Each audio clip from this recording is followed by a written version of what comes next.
So next, let's discuss nuclear decay. So we said that any atom with protons greater than 83 has unstable nuclei that results in radioactivity. It's only a subset of radioactivity in general. The radioactivity is generally called nuclear decay. So there are generally three modes of nuclear decay. So nuclear decay process is a natural event and can be induced artificially. So when a nuclear decay radiates, so there is a radiation that's emitted in the form of either particles, photons, or in both. So the nucleus before the decay is called as the parent nucleus, and the nucleus remaining after the decay is called as the daughter nucleus. And in all nuclear reactions, the energy released is found by the equation E equal to delta M C square. Now, there are three main forms of decay. So three types of radiation that come out. So one is alpha particles, beta particles, and gamma rays. So alpha particles are basically helium nuclei, helium-24 nuclei. Beta particles are either electrons or positrons. There are three main forms: alpha particles, beta particles, and gamma rays. These are the three main forms of nuclear decay. Alpha particles are basically helium nuclei with 2 protons and 2 neutrons. Beta particles are either an electron or positron. What is a positron? A positron is basically a positively charged electron.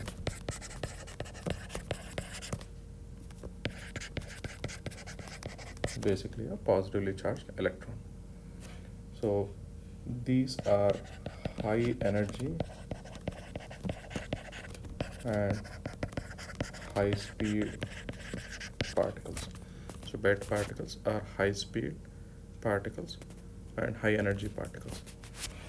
Gamma rays is basically high energy photons.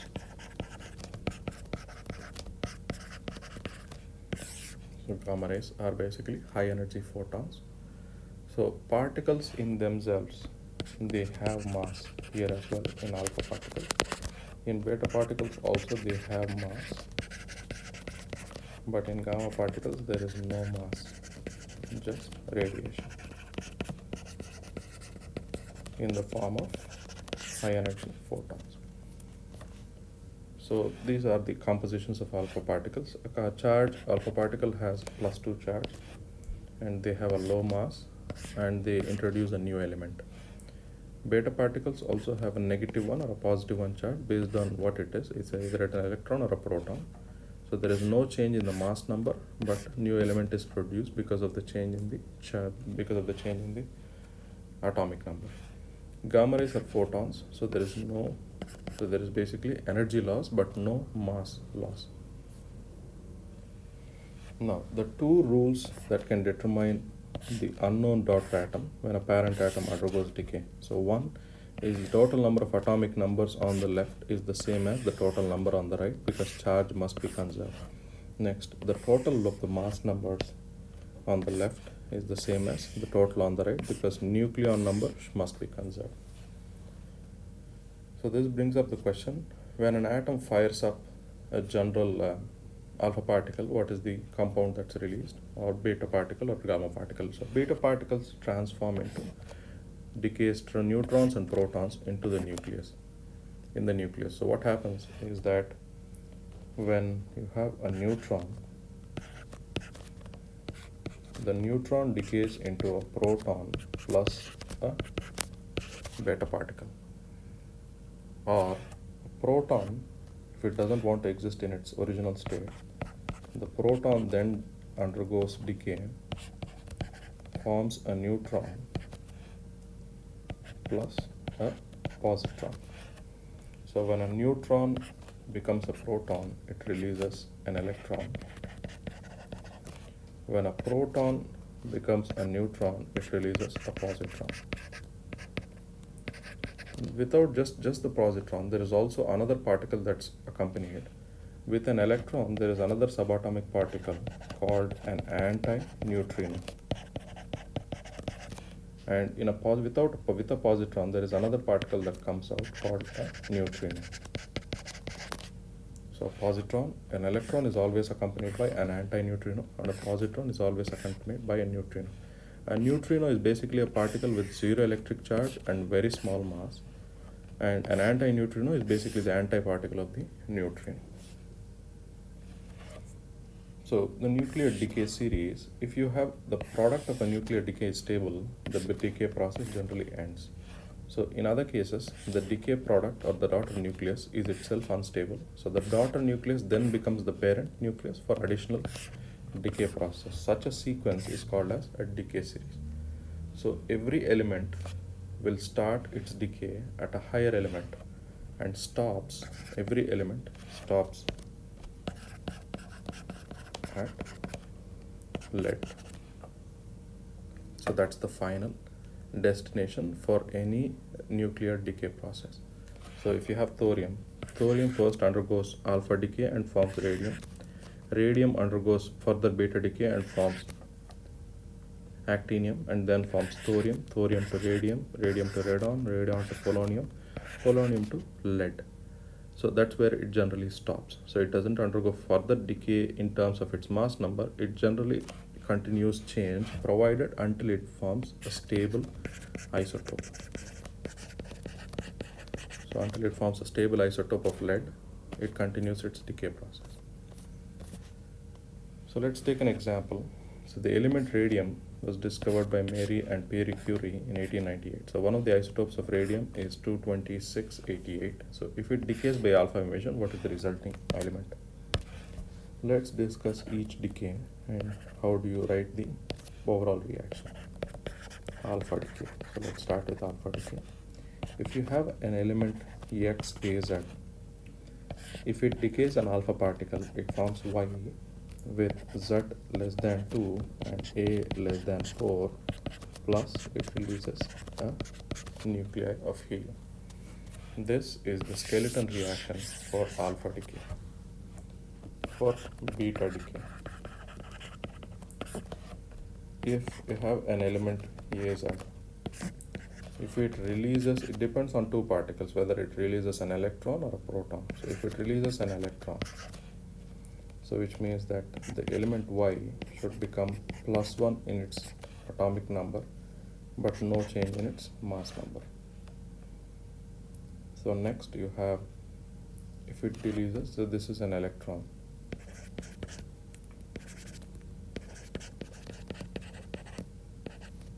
What if it releases a proton, positron? So then it means it releases E01 +1. So the element Y that it releases forms Z -1. This is the skeleton reaction when it releases a positron.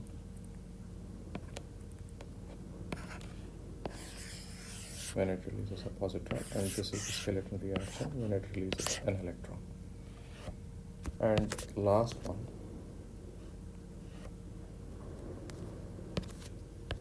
if it releases a gamma ray. If you take an element A, if you take an element X with AZ, it does not have any change in its atomic number and mass number. It generally releases a gamma particle, but the difference is that we write a star here. That represents that this is a high energy particle, and once it releases the gamma ray, it becomes a low energy particle. So what does that basically mean? It is that the electrons or the elements in the higher state will reach a lower state when it comes to the low energy particle. So here they've asked us for radium. So radium isotope of 22688. So we know that it causes Z -4, Z -2 and A -4. Z here is 88, A here is 226. So Z is 88 -2 and A is 226 -4. So 88 -2 is 86. 226 -4 is 222. So it forms an element 86, 222. So radium ends up becoming an element X plus it releases a helium. Now we want to know what this element is. So if you look in the periodic table with an atomic number of 88, you end up getting that. So radium 88 226 deteriorates into radon 86 222 plus helium 24. So this is the final alpha decay reaction.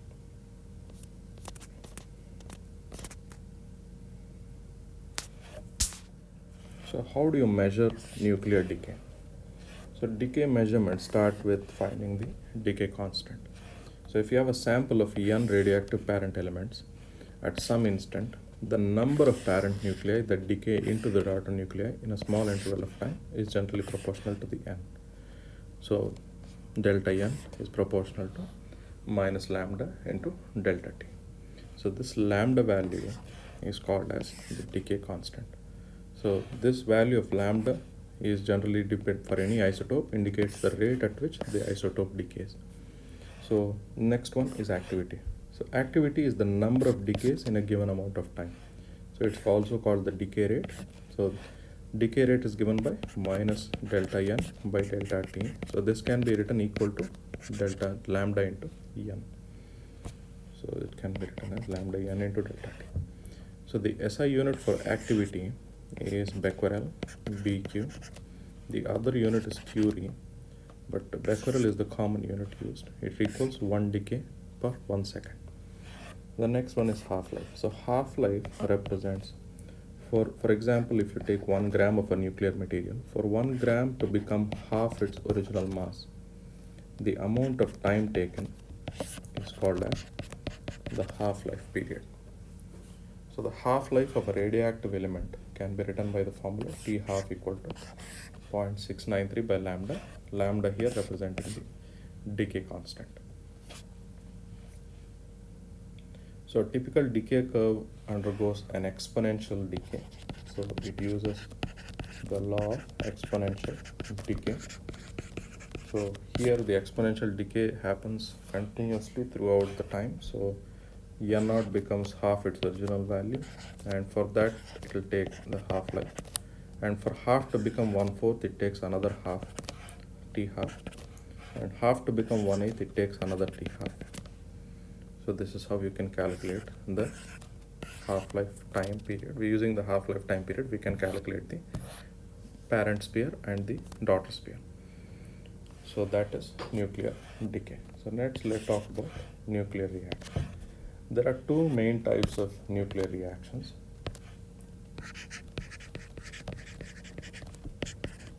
So nuclear reactions can be classified into two types. So number one is fission and number two is fusion. Fission means that one breaks into many. Fusion represents two or more, so two combine into one. So in a nuclear fission reaction, you have a parent nucleus that converts into a daughter nucleus. So bunch of daughter nucleus. In fusion, daughter nuclei to combine to form a parent nuclei. So it forms to form a parent nuclei. So this is nuclear fission and fusion. Now let's take each of them separately. What is the fission reaction? So any process that involves the change in the nucleus of an atom is called as a nuclear reaction. So nuclear fission occurs when you have a heavy nucleus that splits into two lighter nuclei. So for fission to occur naturally, the nucleus must release energy. This means that the nucleons in the daughter nuclei must be more tightly bound, therefore have less mass than the nucleons in the parent nuclei. So for this to occur, it has to have to release a lot of energy. Fission can be classified into two types. One is controlled fission the other is uncontrolled fission. Controlled fission is where you're able to stop the reaction whenever you want. Uncontrolled is also called as a chain reaction, where it continuously occurs without any stopping point. So because fission produces lighter nuclei, the binding energy per nucleon must increase with decreasing atomic number. So the figure generally shows that this is only possible when the atomic mass is greater than 58. So thus fission occurs naturally only for heavy elements. So this region of stability is what determines which element can undergo fission. But even 58 is not generally the case. The common element that we generally see for fission, the energy released in fission event is very large relative to the energy released in typical chemical reactions. For example, the energy released burning 1 molecule of octane used in gasoline engines is about 100 millionth the energy released in a single fusion event.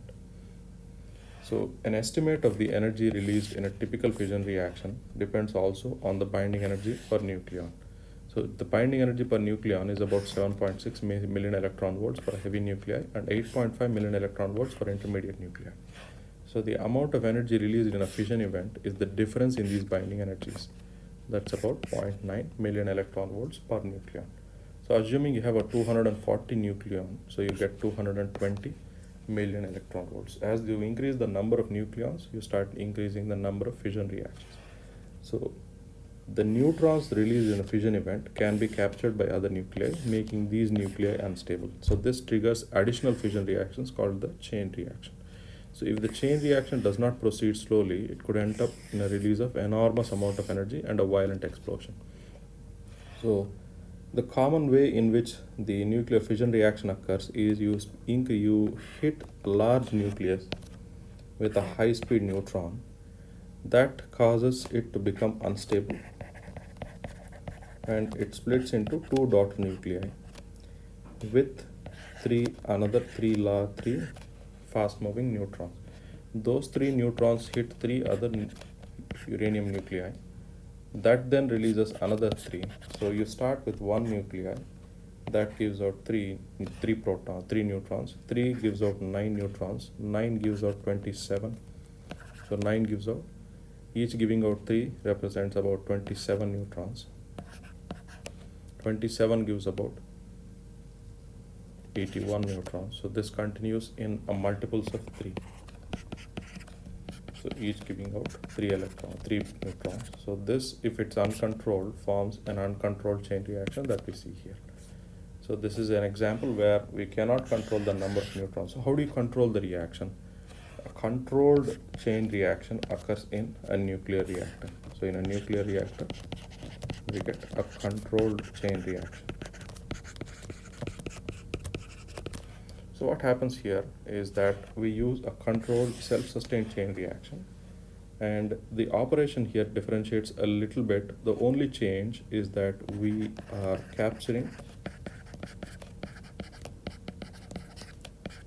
going to capture the excess neutrons. This is the entire process of a controlled chain reaction. So we are capturing excess neutrons. So rather than having 3 neutrons, we are going to stop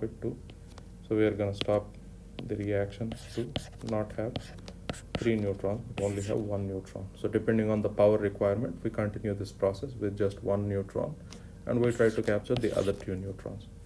So the other 2 neutrons are then captured and taken out. So nuclear fusion occurs generally when you have 2 light nuclei that combine to form a heavier nuclei. So fusion, you go from light to heavy. In fission, you go from heavy to light. So as with fission, the product of fusion also has to have a greater binding energy than the original nuclei. So because fusion occurs for heavier nuclei, binding energy per nucleon must increase, but fusion occurs only naturally for light atoms. So fusion is the main source of energy for stars. So the replication is trying to be, and the efforts are underway to create a fusion reactor, but it might take a longer time than usual. The advantages are: 1, the fuel costs are insignificant, and the few radioactive byproducts are generally formed. So however, the main problem here is the requirement for high temperatures. Fusion only occurs when you have a temperatures greater than 300,000 Kelvin. So this is generally not easy to obtain in a laboratory or a power plant because this is too much energy, the requirement. So how does the nuclear fusion process occur? We have two hydrogen nuclei that first combine to form an unstable helium nuclei. So it forms a deuterium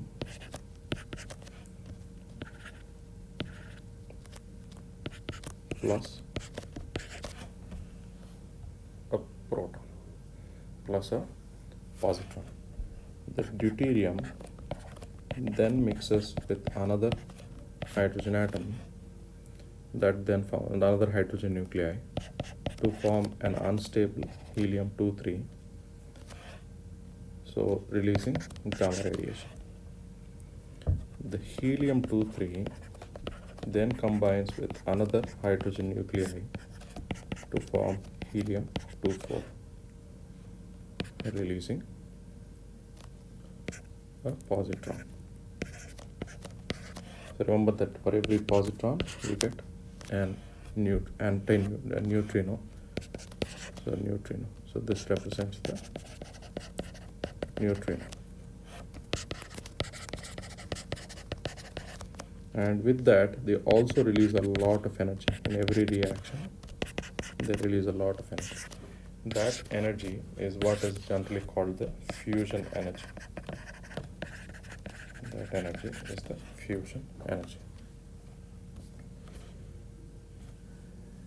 So that is the end of subatomic physics. So there is the next topic of particle physics. So we are not going to deal it because it's outside the purview of the syllabus.